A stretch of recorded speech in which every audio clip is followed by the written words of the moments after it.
largest online protest in the history of the internet may be starting to get the attention of U.S. lawmakers. Wikipedia, Google, and Canadian websites like Two Cows went dark for 24 hours today to raise awareness over two proposed bills. They aim to clamp down on foreign-based sites selling pirated content, but the so-called Stop Online Piracy Act, or SOPA, and Protect IP Act have been criticized by opponents for their potential to cripple the internet. Michael Geist is the Canada Research Chair of Internet and E-commerce Law at Ottawa University. Great to have you with us. Oh, thanks for having me. What's that issue here? Because some people would say this is a gross overreaction, that really what the aim of it is to stop faraway sites in China or India literally stealing things and tricking people into buying counterfeit goods and protecting the copyright of the producers and the artists and whatever that product is. Why are people so exercised? Right, it seems to me if there's a gross overreaction, it's in the legislation, which gives the power to U.S. courts literally to have internet providers lock access to sites, to have search engines remove results from their files, from their index, to have payment intermediaries not be able to service sites, ad networks not be able to provide access to those sites. Illegal sites, though. You just give a big long list of illegal sites that they're going to block. Why do we care about illegal sites? Well, we care about this legislation because while that may be the intended target, the legislation is drafted in such a broad manner that it can cover a wide range of other sites. One of the sites that went dark today or is protesting is Project Gutenberg Canada, which posts public domain books online that are out of copyright.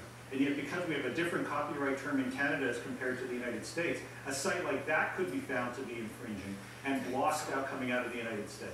Be specific about what changes you like in this legislation, because in some ways, you know, putting this flag up and having it flap in the wind is a way of actually fine-tuning the legislation. What do you want changed? Well, I think we've got to start by recognizing there are already a lot of powers to deal with these kinds of issues. Notice and takedown that exists in the United States under the DMCA has proven very effective. There have been other proposals put forward that take away the notions, for example, of actual blocking of websites, of literally criminalizing the very tools that we give to Chinese dissidents to be able to circumvent the Chinese firewall would now become infringing in the United States if they're used to try to circumvent ISPs blocking access to these kinds of sites. I don't see how you can, on the one hand, say you want to support an open internet and freedom of expression in countries like China, and at the same time say there's a problem with those tools when they're used in a country like the U.S.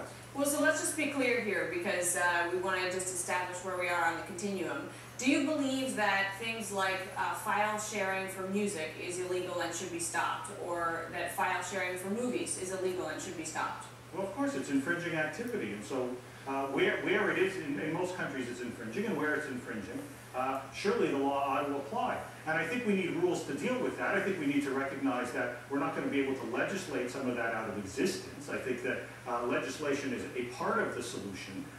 Business models and competing in the marketplace is another, where you find people going and engaging in activity to try to gain access to these works. That's as much a result of many of these businesses failing to come to the marketplace to offer up their content in a reasonable way at a reasonable price. Because when they do, we see it with companies like Netflix, we see it when broadcasters begin to stream some of their content online, consumers are there. And so there are success stories. You had me right up until then. You're saying if I have a product and I don't sell it at a price that you like, somebody should be free to rip it off? That's not at all what I'm saying. I'm saying that I think we need to recognize that where there's piracy taking place, part of that lies in not coming and competing in that marketplace. Right, let's take an analogy that occurred over a 7-year period. I'm an investor. I watched with fascination as the music industry was roiled in earnings as a result of what happened on the internet. And through a very large effort of litigation, we came after an 8-year period to a place where the industry is now making money again.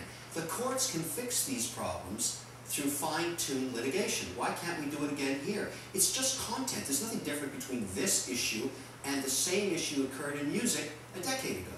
Kevin, the notion that somehow it was litigation in the courts that solved the industry's problems, I think, is completely at odds with what actually happened. If anything, what happened was that we had a company like Napster display to the industry that they couldn't continue to offer up services that weren't finding any sort of consumer interest, using digital locks to lock those products down.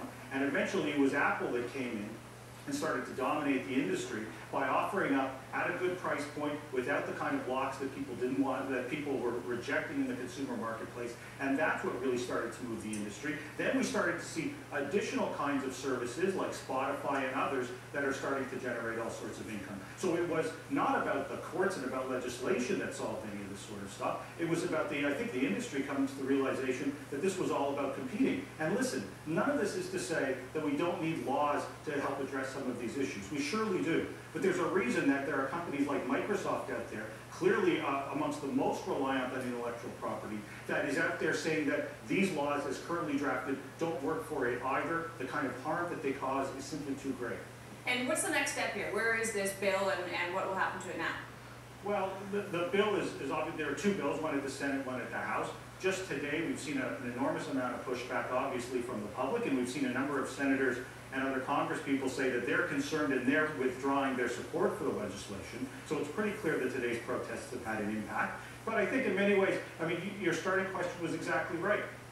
This isn't going to go away. I mean, these particular bills may go away, but the question about how we strike the right kind of balance when it comes to, on the one hand, ensuring that we've got appropriate rules for intellectual property, which I think everybody agrees is necessary, but at the same time, recognizing that an open, innovative internet is absolutely crucial as well. And the kinds of proposals that we've seen put forward today, or at least within SOPA, which take steps to literally block the internet, block the tools that people are using in countries around the world, that's not about stopping piracy. That's fundamentally problematic when it comes to basic freedom of expression and exploiting the commercial opportunities that the internet offers. All right, we gotta leave there, Michael. Great to have you with us for this today.